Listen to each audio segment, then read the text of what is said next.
dalam perjalanan hidup kita tahun 2021, kita bukan hanya ingin memberi kesan pada orang-orang bahwa aku ini ahli dalam bidang ilmu pengetahuan Alkitab, hafal ayat-ayat, ngerti tentang pelajaran ini, pelajaran itu. Bukan.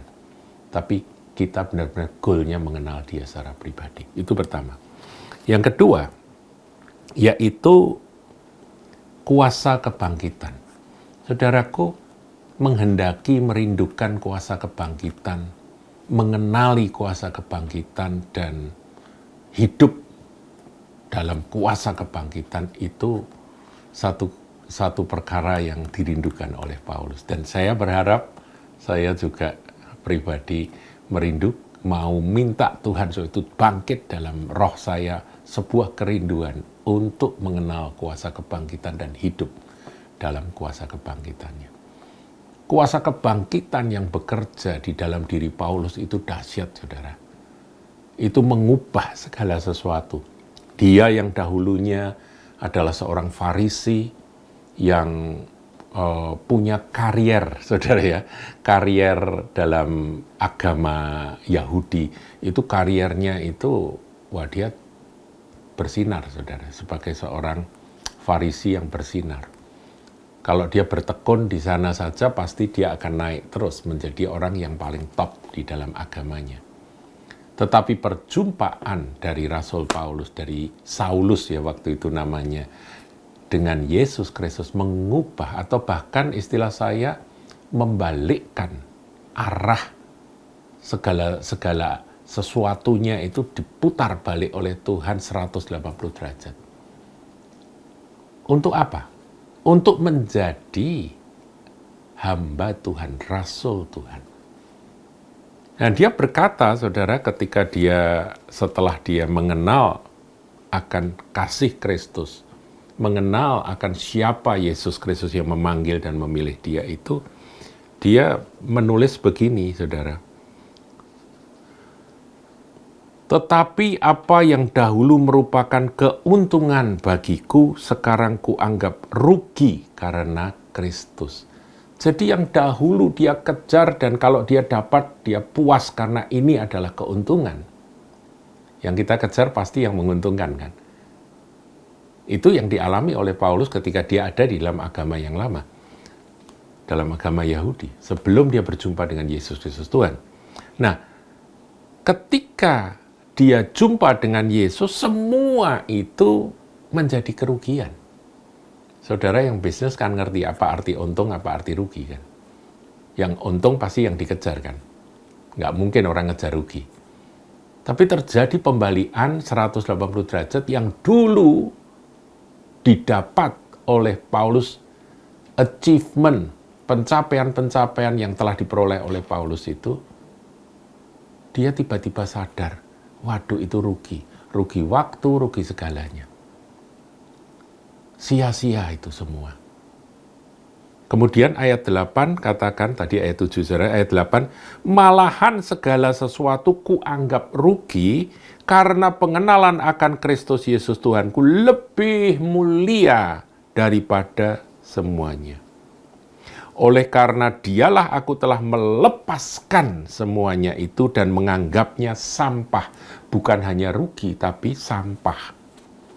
Dibuang oleh Paulus. Segala kemuliaan, segala harapan-harapan, bahkan segala posisi yang mungkin bisa dia raih, posisi tertinggi di dalam agama Yahudi, yang sangat didambakan oleh orang-orang Farisi, itu semua dia tinggalkan dan dia bukan saja anggap rugi, tapi anggap itu sampah.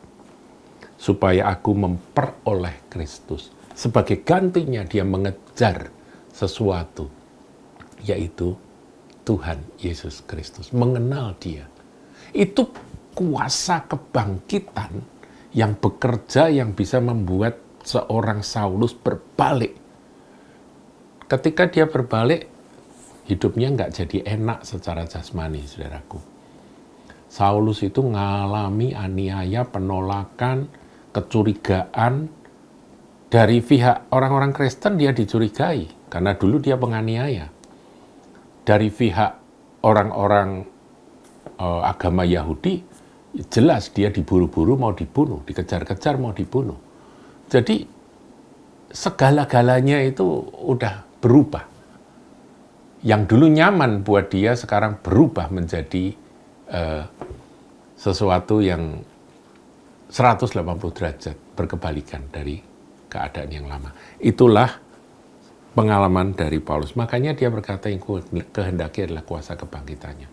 Kuasa kebangkitan itu dahsyat, saudara.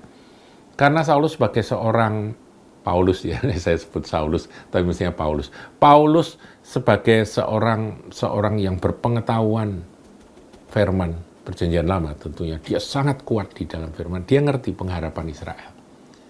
Tapi dia belum mengenal. Dan ketika dia berjumpa dengan Yesus, dia tahu. Dan janji Tuhan bahwa akan ada Roh Kudus, itu pun dia dambakan dan dia ngalami, saudara. Tapi dia ingin lebih dan lebih lagi. Sebab kuasa kebangkitan itu dikerjakan oleh Roh Kudus. Saya akan tunjukkan ayat, saudaraku, di dalam surat Roma 8 ayat 11, saudara. Di situ ada firman yang menarik untuk kita renungkan. Roma 8 ayat yang ke-11.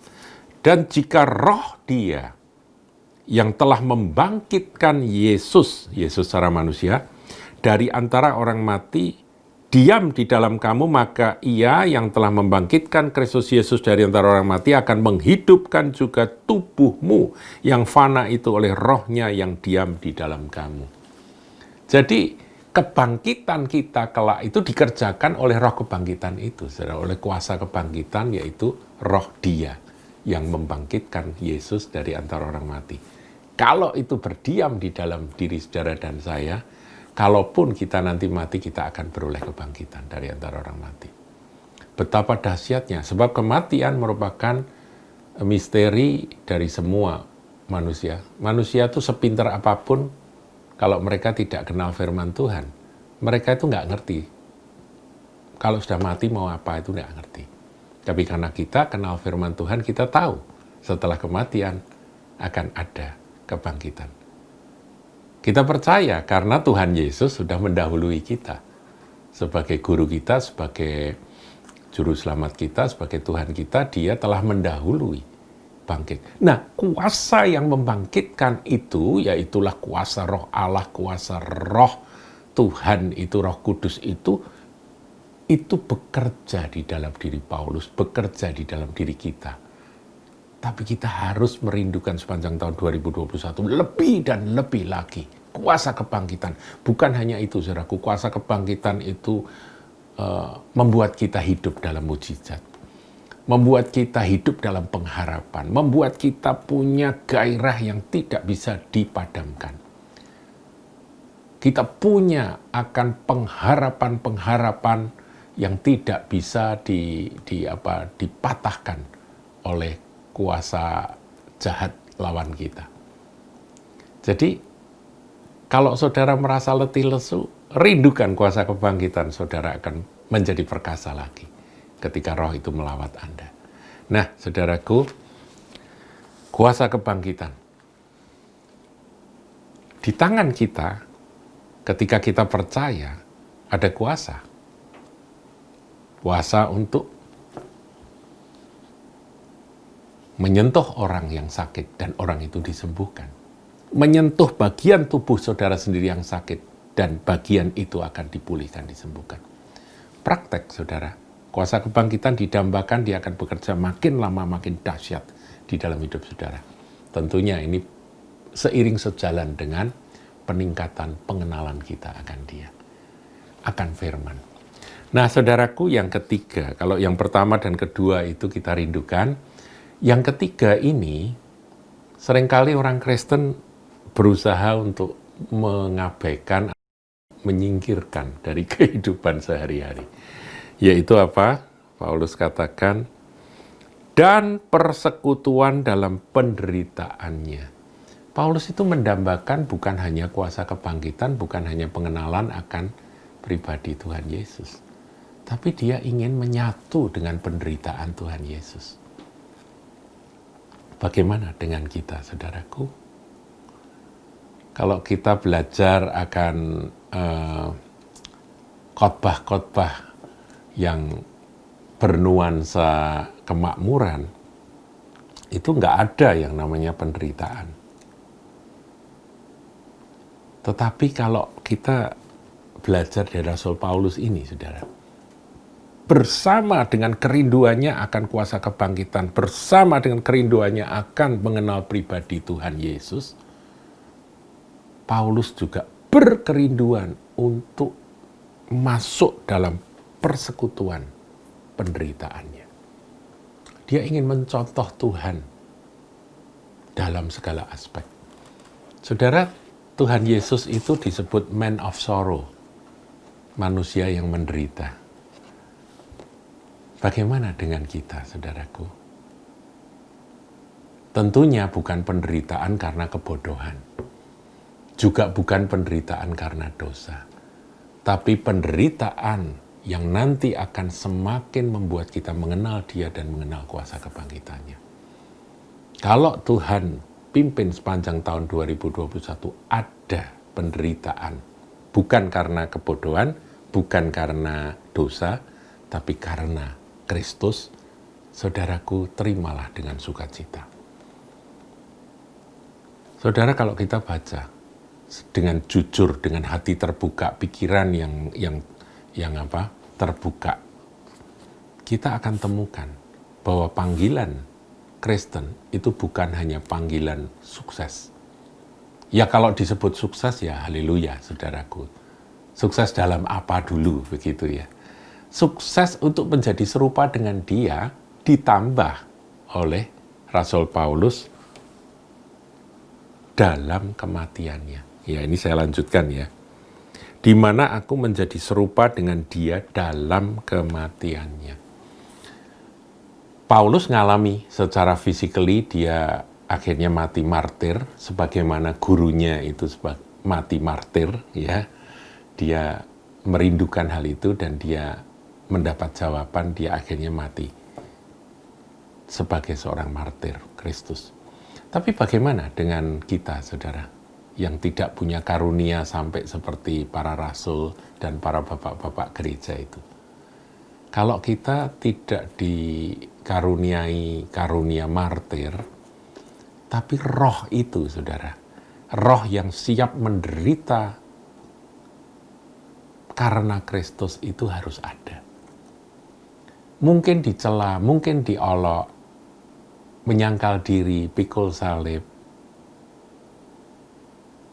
Demi kebenaran kita tidak memperoleh apa yang diperoleh oleh orang lain, yang mereka pakai jalan pintas untuk mendapatkan dengan mudah apa yang diharapkan, apa yang dikejar. Saudaraku, itu semua adalah penderitaan barangkali. Mungkin tidak bisa dibandingkan dengan apa yang ditulis oleh Paulus ini, persekutuan dengan penderitaannya. Tetapi ambil bagian, saudaraku, dan itu akan menguduskan kita, menyucikan kita. Itu akan membuat kita semakin serupa dengan Dia, dan ujung-ujungnya adalah kematian si aku. Ya.